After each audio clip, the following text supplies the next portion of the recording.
Muito bom dia, sejam bem-vindos a esta importante conferência que tenho o gosto de inaugurar, promovida pelo OSCOT, Observatório de Segurança de Criminalidade Organizada e Terrorismo, com o apoio, aliás, muito precioso, da Microsegur. E, portanto, é um grande gosto aqui estar. Também cumprimento o Dr. Amélio Santos, representante da Microsegur, e muito gosto também por esta colaboração, esta parceria, de certo frutuosa, e da nossa parte, ao OSCOT, desejando que possa repetir-se, e isto também prova precisamente a importância destes temas e a importância da colaboração entre as instituições.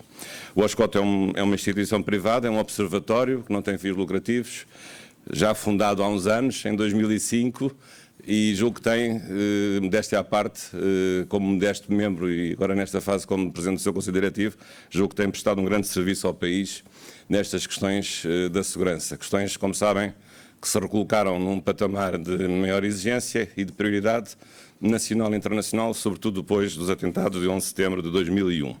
E, portanto, é com muito gosto que aqui estou, que dou início a esta conferência e também depois direi umas palavras. Permitam-me também cumprimentar os colegas do OSCOT que aqui estão, a professora Dalila Araújo, nossa primeira vice-presidente, e muito gosto também em revê-la, também os colegas da direção, o Dr. Lídio Lopes, o secretário executivo, e também o Dr. António Cardoso, que é o seu tesoureiro. E, portanto, todos os convidados que aqui vejo, outros associados também do OSCOT e dos órgãos sociais, e muitas das pessoas que aqui estão precisamente porque este tema é um tema da máxima importância. E qual é o valor estratégico da segurança das infraestruturas críticas em Portugal? Porque é um tema que é pouco estudado, ou às vezes é confundido com outros assuntos, e é um tema que de facto requer hoje uma maior especialização. E hoje, ainda por cima, as infraestruturas críticas têm um largo espectro e são muito mais hoje daquilo que eram. E, além do mais, também, recentemente, houve uma alteração legislativa muito importante nesta matéria, aliás, que também depois vou referir. Portanto, declaro aberto esta nossa conferência e, como sou o primeiro interveniente, não é preciso sair aqui do meu lugar, porque passo já para a segunda veste em que agora fica investido, que é de primeiro orador. Falar-vos um pouco, um enquadramento a respeito daquilo que são as infraestruturas de segurança em Portugal e, sobretudo, uma perspectiva no que respeita à sua legislação. E este tema, como vos disse, além de ser um tema pouco estudado, é também um tema transversal, porque nós ficamos com a ideia que as infraestruturas críticas são apenas certas estruturas físicas, umas pontes, umas estradas, uns aeroportos ou umas linhas férreas, mas é muito mais do que isso. E, sobretudo hoje, esta questão das infraestruturas críticas liga-se a um outro assunto que não tem sido muito estudado e também, da minha parte, farei um esforço para fazer uma referência breve, que é o assunto dos ativos estratégicos, que em parte se sobrepõe à questão das infraestruturas críticas, mas tem outra dimensão que não tem diretamente a ver com a proteção das infraestruturas críticas. Eu depois, no fim, explicarei um pouco em que é que consiste hoje esse regime da proteção dos ativos estratégicos. Aliás, regime que me suscita as maiores dúvidas, além do mais, do ponto de vista da sua constitucionalidade, porque essa matéria foi legislada por decreto-lei e é uma matéria da maior importância do ponto de vista da proteção da propriedade privada daqueles que são os donos desses ativos estratégicos. Portanto, julgo que há todas as razões para aqui estarmos, e aliás em grande número, isso deixa-nos também felizes porque mostra realmente a oportunidade deste tema, e, portanto, para podermos desenvolver com sabedoria todos os assuntos relacionados com este tema das infraestruturas críticas.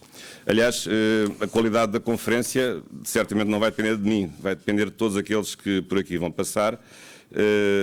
O Major Artur Cerejo daqui a pouco, depois o Engenheiro Lino Santos e depois, a seguir ao intervalo, o General Pedro Moleirinho, o Secretário-Geral do Sistema de Segurança Interna, Paulo Viseu Pinheiro, o General Paulo Viegas Nunes e depois, a terminar, a Sra. Secretária de Estado da Administração Interna, a Dra. Isabel Oneto. Portanto, penso que temos aqui um painel de facto de luxo, que pode comprovar a importância deste tema, e já agora faz aqui um agradecimento já antecipado e genérico a todos aqueles que se quiseram juntar a esta nossa iniciativa. E, portanto, isso também demonstra, julgo eu, a importância deste mesmo tema.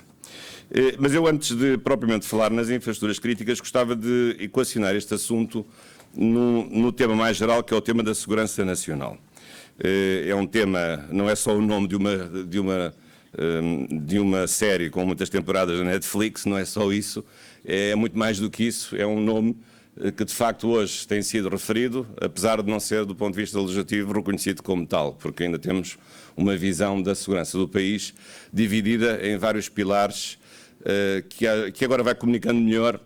Ainda hoje o Diário de Notícias se referiu ao facto de haver um pacto dito secreto para a vigilância marítima de diversas estruturas de segurança, o que aliás é uma boa notícia, mas portanto significa que as instituições vão cooperando cada vez mais, mas penso que isso não deve ficar dependente da boa vontade das pessoas, mas deve sobretudo ficar dependente da legislação e de um critério objetivo que imponha e que determine o funcionamento das instituições. Isto não é o olho, não é conforme a boa vontade ou a cor política dos dirigentes, mas é de acordo com a lei.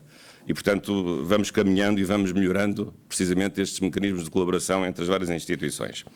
Não havendo um conceito de segurança nacional, tal como ele costuma ser desenhado noutros países, ele existe à mesma. Portanto, existe no sentido de com ele se defender uma realidade ampla, que é a proteção do país, das instituições e das pessoas, contra ameaças, sejam elas internas ou externas, essa distinção hoje então não faz sentido se pensar no ciberespaço, e sejam ameaças que venham de pessoas maldosas, nós dizemos, às vezes usamos a palavra em inglês security, sejam ameaças que venham de catástrofes, de acidentes naturais, de fenómenos da natureza, ou até de doenças. Tivemos realmente a pandemia recentemente, que nós podemos, às vezes designamos por safety ou salvamento também das pessoas, se for o caso, salvamento marítimo, etc., emergência médica, tudo isso faz parte também da ideia da safety. Portanto, a Segurança Nacional congrega todas as estruturas que têm um propósito comum, que é a proteção da comunidade, proteção das pessoas, individualmente consideradas, mas também proteção da comunidade de acordo com as suas instituições. Nós no direito constitucional usamos muito uma dicotomia que, aliás, de origem italiana, mas que eu acho muito feliz. No fundo, a Segurança Nacional protege o Estado-comunidade, ou seja, nós, cidadãos, como membros do Estado, porque o Estado não é uma coisa que não nos pertença, nós somos o Estado. Nós, cidadãos, somos parte, dimensão, parte componente do Estado português, pelo menos os cidadãos portugueses. E os outros também são bem-vindos, não sendo cidadãos. São a população portuguesa, que é um conceito parecido. Mas, portanto, há o Estado-comunidade e há o Estado-poder, que são as instituições, ou o Estado-aparelho. Mas esse Estado-aparelho são os governantes, mas eles não vivem sem os governados. Portanto, o Estado-comunidade dos governados e o Estado-aparelho, ou o Estado-poder, como governantes. E, portanto, o Estado tem estas duas metades. E a segurança serve as duas realidades. Do nosso lado, do Estado, eu como modesto governado, do nosso lado, a segurança corresponde a um direito que eu tenho, de exigir ao Estado que tenha uma vida segura, exigir ao Estado que me proteja contra todas as ameaças, e o Estado, ou o Estado-aparelho, os governantes, têm uma missão, têm um dever, precisamente, garantir a segurança das pessoas. Portanto, a um direito corresponde sempre, simetricamente, um dever, o dever de proteger essas pessoas. E hoje, aliás, quando se fala em segurança nacional e neste direito à segurança, não podemos nunca deixar de referir os novos âmbitos que a segurança tem. Hoje a segurança não é só uma segurança meramente político-militar ou meramente policial, enfim, sem nenhum menoscabo, obviamente, para esse tipo de estruturas que são ainda as fundamentais, mas hoje a segurança, por impulso, aliás, das Nações Unidas, é um conceito muito mais alargado. Hoje falamos muito, já falamos pacificamente, embora o conceito não seja por todos aceito, na segurança humana, que é um conceito cunhado pelas Nações Unidas e corresponde a uma visão personalista da ideia de segurança, portanto, ultrapassando uma visão militarista ou uma visão meramente estatista e, portanto, a segurança humana como uma segurança que é territorialmente diversificada, tem vários níveis territoriais, é tanto internacional como nacional e é uma segurança tanto contra atos humanos como a segurança contra catástrofes e acidentes naturais, fenómenos da natureza. E mais do que isso, a segurança humana inclui aquilo que nós chamamos as novas seguranças, coisas que há 20 anos há 30 anos nós não sequer imaginávamos que pudesse fazer parte do conceito de segurança. A segurança económica dos consumidores, a segurança energética, a segurança ambiental, a biossegurança. E, portanto, a segurança privada também está neste mundo, cada vez mais desenvolvida. Aliás, hoje a segurança privada tem o maior número de efetivos, digamos assim, se pudermos fazer as contas assim, do que qualquer outra estrutura de segurança pública. E portanto, hoje a ideia da segurança humana pode ser vista de várias maneiras. Já sabem que há várias escolas que doutrinam o conceito de segurança humana. Essas escolas não são todas iguais. Há a escola francesa, a escola de Copenhaga, a escola de Aberystwyth, no país de Gales. Também a escola americana, talvez a escola mais tradicional, tem visões um pouco diferentes. Eu particularmente gosto da escola de Copenhaga, fundada por um senhor chamado Barry Boozan, que de facto idealiza e conceptualiza a segurança como um conceito global, um conceito internacional interno, um conceito também que inclui outras valências, aquilo que nós chamamos hoje as novas seguranças. E, portanto, penso que é neste contexto que nós devemos pensar as infraestruturas críticas, porque elas correspondem à proteção de certos equipamentos, de certos lugares, de certas estruturas, que até dizem mais respeito ao Estado-comunidade do que propriamente ao Estado-poder, embora com certeza que tenham as duas valências, isso sem dúvida. Para fazer aqui um breve apontamento, já agora sobre esta matéria, o diploma fundamental hoje, aliás, hoje até este ano, porque ele saiu este ano e revogou o diploma anterior, é precisamente o Decreto-Lei 20/2022, de 28 de janeiro. Foi publicado no início deste ano. E foi um diploma que, de facto, alargou e sedimentou um regime jurídico da proteção das infraestruturas críticas, revogando um diploma que, na altura, também foi realmente um grande acontecimento, o Decreto-Lei 62/2011, 9 de maio, que foi revogado por este Decreto-Lei 20/2022. Aliás, quer o Decreto-Lei anterior, de 62/2011, quer este, vem na senda de uma preocupação europeia. Às vezes é assim, as mudanças só se fazem por fora. Infelizmente, em Portugal, boa parte das reformas são feitas por impulso externo. Tenho pena, mas é assim. Mas esta reforma da criação e da proteção e da identificação das infraestruturas críticas foi introduzida na agenda europeia e, portanto, por arrastamento na agenda dos países, pela União Europeia, por uma diretiva muito importante, a Diretiva 2008/114 do Conselho Europeu.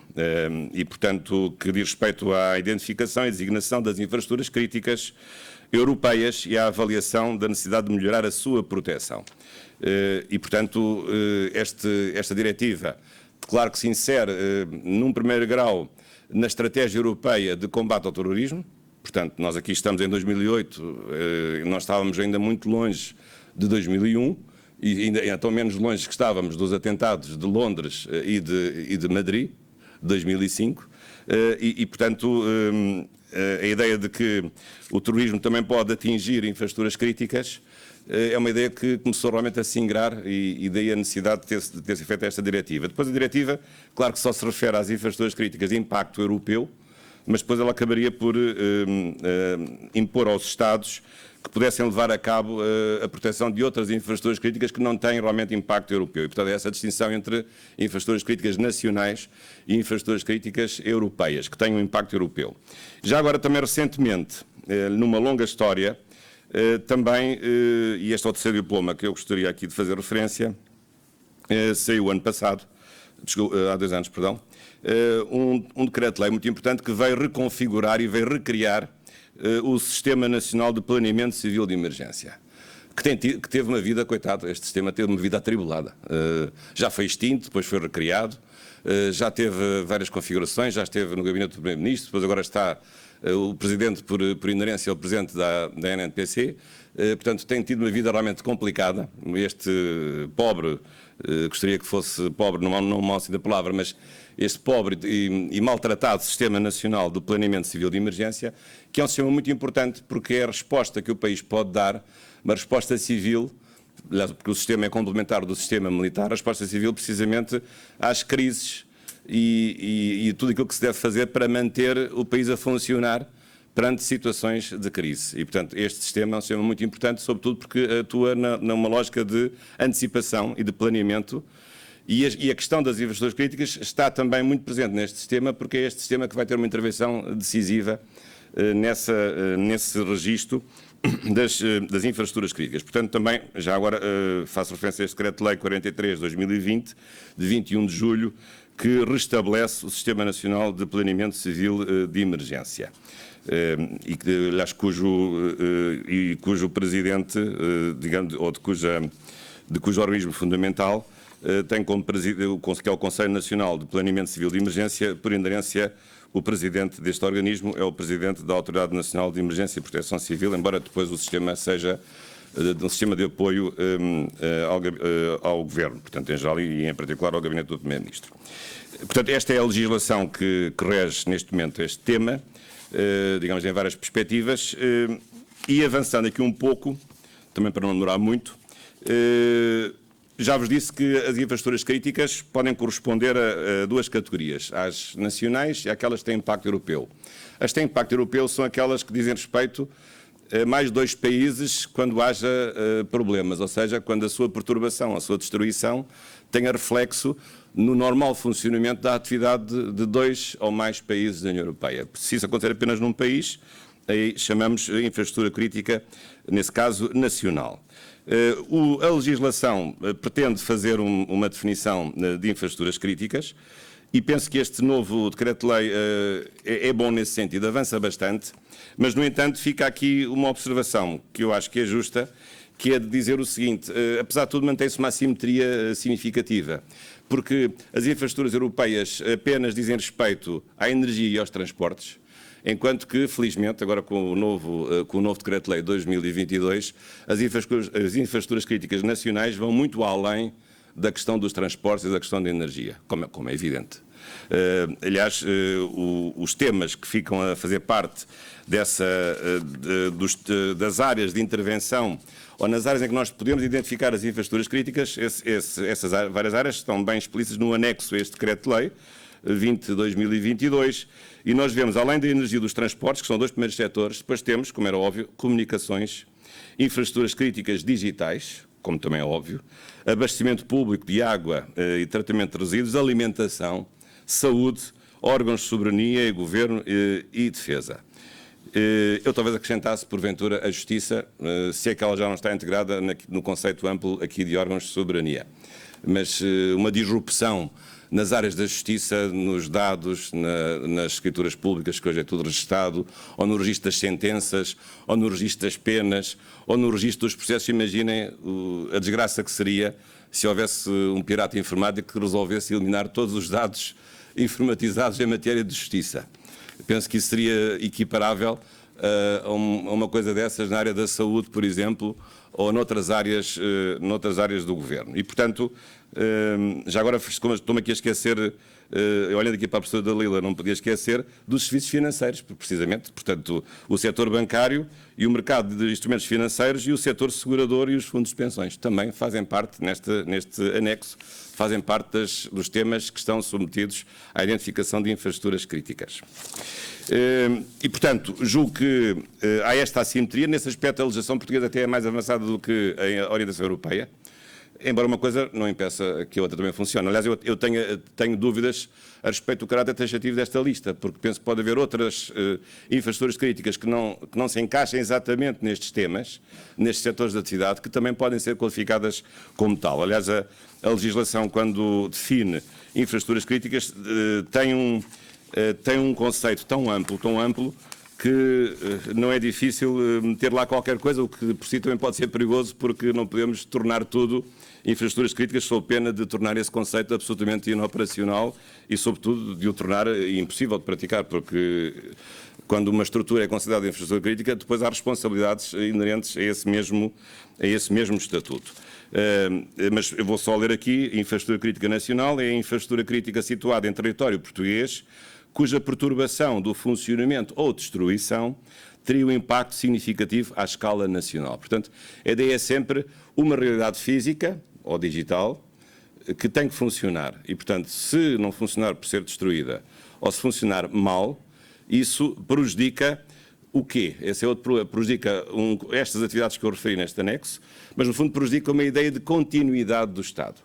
Esse é que é o princípio fundamental, é a ideia da continuidade das instituições, da continuidade da nossa vida coletiva, continuidade na nossa alimentação, na água que temos de beber, na eletricidade, nos telefones, na circulação do país, nos aviões, portanto, na circulação, nos transportes, na energia, portanto, na continuidade do Estado.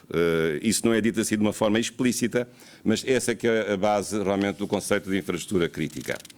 E claro que depois o facto de elas existirem, isto significa depois que há responsabilidades. Por um lado há um operador, pode ser público ou privado, e depois mais do que isso há uma responsabilidade ao nível da sua especial proteção. Mas, portanto, isto em relação à definição que é realmente assimétrica da infraestrutura crítica nacional, por referência àquela que é europeia, que tem um impacto ao nível dos Estados-membros, portanto, que exceda os limites da fronteira de cada Estado-membro, portanto, não sendo apenas uma estrutura nacional. Depois, como é que se faz a identificação das infraestruturas críticas? Aqui é que entra, então, com grande importância, o Conselho Nacional do Planeamento Civil de Emergência, que é o tal principal órgão previsto no Sistema Nacional do Planeamento Civil de Emergência. E aqui este procedimento tem várias fases, eu diria que tem 4 fases. Portanto, a primeira fase da identificação dessas infraestruturas críticas. Um outro assunto é depois o que é que acontece quando as infraestruturas críticas são identificadas. Isso é um outro assunto. Mas a sua identificação, portanto, obedece primeiro a uma lista que é feita pelas entidades de cada um daqueles setores que eu vos referi neste anexo. Fazem uma lista das estruturas que consideram críticas e enviam a este Conselho, que decide então aprovar provisoriamente a lista dessas infraestruturas, mas, agora a terceira fase, não faz logo a título definitivo. Porquê? Porque vai ouvir os operadores dessas infraestruturas críticas para saber o que é que eles têm a dizer. Porque pode haver até um engano. Pode estar este organismo a considerar uma infraestrutura crítica aquilo que na verdade não é. Ou estar a esquecer-se de uma parte que não foi incluída. Enfim, aqui as hipóteses são muitas. No fundo, isto faz lembrar, agora indo ao direito administrativo, faz lembrar o famoso, e importante, aliás, direito da audição prévia, da audiência prévia dos interessados. Portanto, é que os interessados, quando são atingidos por um propósito de identificar uma estrutura de que são proprietários, com a qualidade de infraestrutura crítica, os interessados têm que dizer o que é que acham do assunto. Se concordam, se não concordam, se mais assim, mais assado. Mas, portanto, há um direito de audiência prévia. E depois, em quarto lugar, então, vem a definição de final, portanto, a decisão que se torna, caso não haja mudança de decisão, que se torna definitiva, e então essa realidade, essa infraestrutura passa a ser considerada, passa a integrar o regime de ser uma infraestrutura crítica.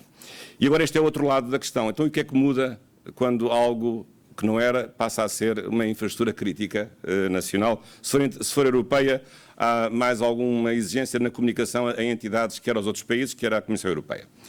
O que é que se passa, então, quando a infraestrutura é considerada crítica? Aqui entramos num regime em que há um especial dever por parte do operador, que é precisamente o dever de ter um plano de segurança dessa infraestrutura crítica.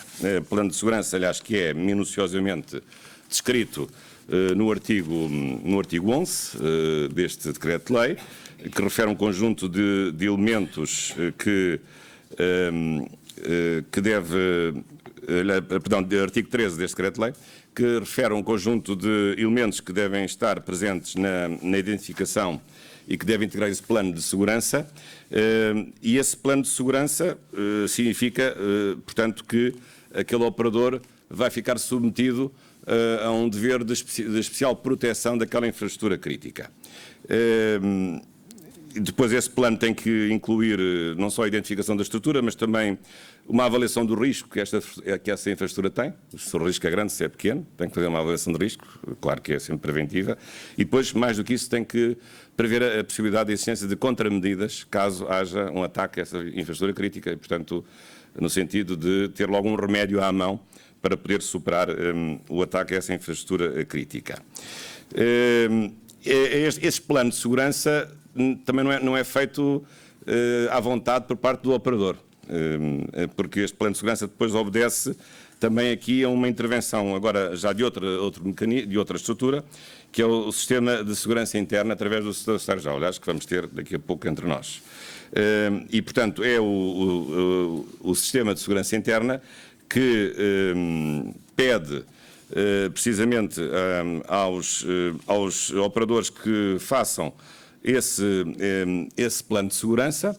Depois, a seguir, esse plano de segurança é submetido a parecer prévio do Conselho Nacional do Planeamento Civil de Emergência. Portanto, o Conselho tinha feito a identificação da estrutura, agora já não é um órgão decisor, mas é um órgão consultivo para a aprovação do plano de segurança, porque, na verdade, e esta é a terceira fase, a aprovação do plano de segurança já não é desse Conselho, aí só emite uma opinião, mas quem aprova mesmo os planos de segurança é o Secretário-Geral do Sistema de Segurança Interna. Portanto, há aqui a participação, digamos, esta atividade é dividida entre duas instituições. O Sistema Nacional de Planeamento Civil de Emergência, através do Conselho Nacional, que identifica as infraestruturas, e depois o Secretário-Geral do Sistema de Segurança Interna faz a aprovação do plano concreto das medidas que são propostas, intervindo depois se acha que não está bem, que se faltam coisas, pedindo correções em relação ao plano de segurança apresentado pelo operador. Claro que aqui o Secretário-Geral do Sistema de Segurança Interna também tem um papel menos simpático, que é o papel de fiscalização, precisamente da aplicação e da existência desses planos de segurança. Já agora, quando este plano de segurança existe, o que acontece? Ele pressupõe certos deveres, portanto, para já os deveres de ter as obrigações a que se assumiu quando ele foi redigido, portanto, ter as contramedidas previstas, ter a avaliação de risco, mas a execução exige, por exemplo, exercícios simulacros de 2 em 2 anos, é uma coisa que eu acho que é importante, como é óbvio, mas, portanto, o facto de ter o plano de segurança também, claro que para as infraestruturas críticas e para os operadores, também tem uma despesa associada, porque estas coisas não se fazem sem dinheiro e muitas vezes podem encarecer e até tornar inviáveis alguns negócios, até admito isso, vamos esperar que não. Mas, portanto, do ponto de vista agora da fiscalização, também cabe ao Secretário-Geral a aplicação de coimas, aliás, que não são pequenas, como era de esperar, precisamente quando há a violação, quando não há estes planos de segurança ou quando os planos de segurança não são devidamente cumpridos nos exatos termos em que eles foram aprovados. Lá do artigo 24, fala em coimas que podem ir de 2.000 euros a 10.000 euros. Portanto, pela violação de vários deveres, pela pura e simplesmente ausência do plano de segurança, ou pela ausência da indicação da pessoa de contacto, ou pela ausência dos tais exercícios regulares, 2 em 2 anos, que os operadores devem fazer para manter as infraestruturas críticas a funcionar. Depois, as infraestruturas críticas, este é um aspecto importante, são registadas numa plataforma informática. Isto hoje é tudo, realmente estamos todos no ciberespaço, mas é muito importante a plataforma de registro de informação de infraestruturas críticas. Confesso que não estou muito por dentro de como é que isto está a funcionar, se é que está a funcionar, espero que esteja, mas depois talvez aqui o Dr. Lindo Santos possa falar um pouco sobre isto, mas essa plataforma está prevista no artigo 22 e é muito importante porque ela permite um conjunto de conhecimentos de acesso instantâneo e precisamente de agilização em caso de emergência e de crise de atuar, precisamente para proteger essa infraestrutura crítica. Para terminar, e queria então referir-vos um pouco do outro tema conexo com este, que é pouco estudado, que é pouco referido, aliás, em rigor até não está propriamente aqui no âmbito da nossa conferência, mas que diz respeito à proteção dos ativos estratégicos. Eu agora vou socorrer-me aqui de outro diploma, que também trouxe, que é precisamente o Decreto-Lei 138/2014. Este Decreto-Lei vem estabelecer, então, a proteção de dois tipos de fenómenos. Por um lado, a salvaguarda de infraestruturas críticas, nos exatos termos, aliás, em que elas aparecem neste diploma deste ano, embora talvez com uma definição um pouco mais restrita, mas eu vou ler-vos o artigo 2º, a linha A, que define precisamente o que são ativos estratégicos. Diz o seguinte: entende-se por ativos estratégicos as principais infraestruturas e ativos afetos à defesa e segurança nacional ou à prestação de serviços essenciais nas áreas da energia, transportes e comunicações. Vejam que, por acaso, este diploma, ao contrário do que sucede na diretiva europeia, já acrescenta mais alguma coisa, já acrescenta as comunicações. A diretiva europeia só fala em energia e transportes, não fala em comunicações. Mas claro que o nosso diploma, o nosso decreto-lei de janeiro deste ano, fala em muito mais. Aquele anexo que eu vos mostrei, com 7 ou 8 setores de atividade. Agora, em que termos é que... qual é depois, então, o que é que está aqui protegido verdadeiramente? Eu penso que são duas realidades. Uma é uma parte das infraestruturas críticas mais importantes, não são todas, porque este conceito não é exatamente igual ao conceito de infraestruturas críticas que é usado pelo Decreto-Lei de 2022, mas depois mais do que isso, porque depois a preocupação deste diploma é que se consiga manter a continuidade, como está no artigo 3º, a continuidade, a regularidade e a qualidade dos serviços de interesse geral prestados pelas pessoas que controlam os ativos estratégicos. E, portanto, aqui já não é um problema de uma instalação física ou de um certo lugar que deva funcionar, não deva ser perturbado no seu funcionamento, mas a prestação de serviços de alimentação, de água, de energia, portanto, realidades que permitem o funcionamento normal de uma comunidade política e, portanto, garantindo que, então, quer essa realidade física estática, quer um fluxo, uma prestação de serviços ou uma prestação de bens ou de mercadorias que sejam considerados essenciais, não possam nunca deixar de existir e possam sempre garantir que o Estado as possa controlar. E aqui, com isto termino, porque essa aqui é a questão essencial deste diploma. O que é que este diploma vai fazer? Vai dizer que se essa infraestrutura crítica ou se essa prestação de serviços que é considerada vital para a continuidade do Estado estiver no controle de algum inimigo, digamos assim, entre aspas, ou de alguma pessoa pouco recomendável, que possa discricionariamente privar o Estado do uso dessa infraestrutura ou da prestação desses bens e serviços, o que é que acontece? Aí pode haver uma intervenção do Governo, que é algo realmente raro a ver no direito português, devo dizer. O membro do Governo da área em que se insere essa infraestrutura crítica ou essa prestação de bens e serviços essenciais pode intervir precisamente para bloquear a operação que tenha transferido o controle dessa infraestrutura crítica e dessa prestação de bens e serviços para as mãos dessa tal pessoa não recomendável, estrangeira ou não, mas que não seja uma pessoa que garanta ao Estado a preservação precisamente da segurança nacional. Aliás, o artigo 2º diz que está em causa estes ativos estratégicos quando diz que o caráter real e suficientemente grave da ameaça à defesa e à segurança nacional ou à segurança do aprovisionamento do país em serviços fundamentais para o interesse nacional a que se refere o número anterior. É apreciado segundo os seguintes critérios. Pois há vários critérios: a segurança física, a integridade dos ativos, a disponibilidade, a operacionalidade, a continuidade, a regularidade, a confidencialidade até da informação. Portanto, vejam que são sempre os dois aspectos. A ameaça na estrutura em relação à segurança e à defesa e a segurança do aprovisionamento do país, que é uma coisa realmente muito ampla. E, portanto, se isso acontecer, o que vai suceder é, de facto, o Governo pode intervir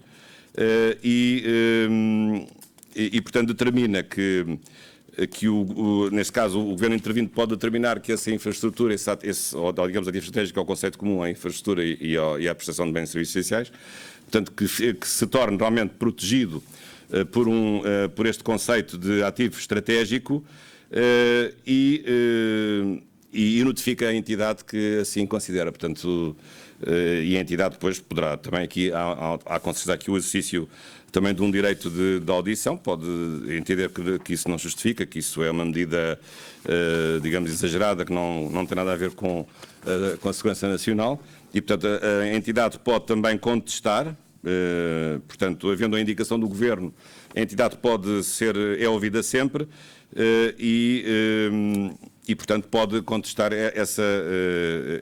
essa conclusão. Mas, na verdade, se o Estado entender, através do Governo, se o Estado entender que essa decisão que retira do controle da entidade que é adequada para uma entidade não adequada do ponto de vista da defesa desse ativo estratégico, esses atos que são praticados, portanto, compras e vendas, por exemplo, de estruturas críticas a estrangeiros, ou a entrega de fornecimento de meios e serviços a entidades que não são recomendáveis do ponto de vista da segurança nacional, o que é que acontece? De acordo com o artigo 4º, número 7, que todos os atos e negócios jurídicos relativos à operação em causa são nulos e ineficazes, incluindo os respeitantes à exploração económica ou ao exercício de direitos sobre os ativos ou sobre as entidades que os controlam.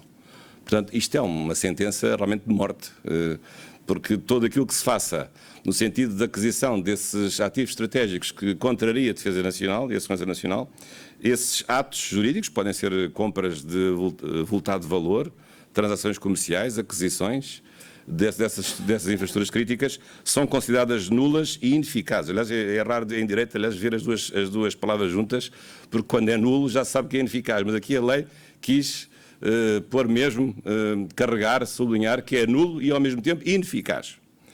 Essas operações realmente de transação e que determinem a perda do controle por parte do Estado português ou por parte de entidades que, merecendo do Estado português respeitabilidade, determinem com essas transações que elas passem para o controle realmente de outras entidades que não mereçam esse respeito ou que ponham em causa ou que haja indícios, pode não haver certezas, mas que haja indícios que depois são ou não comprovados de que essa passagem de mãos no controle põe em causa realmente a segurança nacional.